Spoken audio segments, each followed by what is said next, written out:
So Travis, tell us about your journey to Hardin-Simmons University.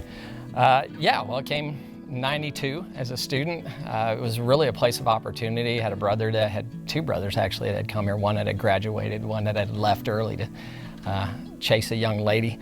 But the opportunity for me was potential medical school, and I had applied for a school up in New York. It was super expensive, and Hardin-Simmons was both affordable and had a 92% acceptance rate in medical school at the time. And so, yeah, that's what brought me here, and it's worked out pretty well.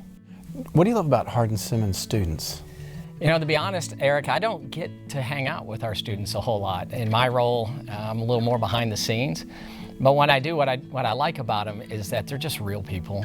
I mean, they've got their problems and they're not always perfect, but they are always real. And it's a lot of fun. I had an opportunity 2 years ago to visit with the HSU women's soccer team in France and went to the World Cup, and they were just great. They're not intimidated by us as administrators or our faculty. They just want to interact with us and be real with us, and I've really appreciated that about them. What do you love about Hardin-Simmons? I came here in '92 as a student, and I came on staff in '96, so I'm about as HSU as it gets, I guess. But I've been through so much life here.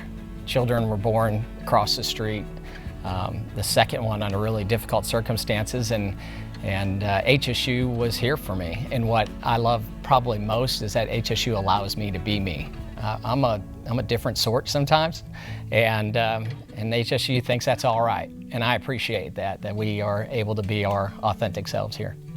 When you run, how do you feel when you run? Why do you love to run? I think for me, it is not to get overly spiritual, but it is a time of worship. It's a time of reflection, and it's a getaway. It's good for me mentally, physically, but it's also great for me spiritually. A lot of significant life decisions happen when I'm out running. Even better when I'm out running with my sweet bride, because then when I make a bad decision, she can correct it on the spot. So, yeah, I love me some running. What's the best thing about your wife?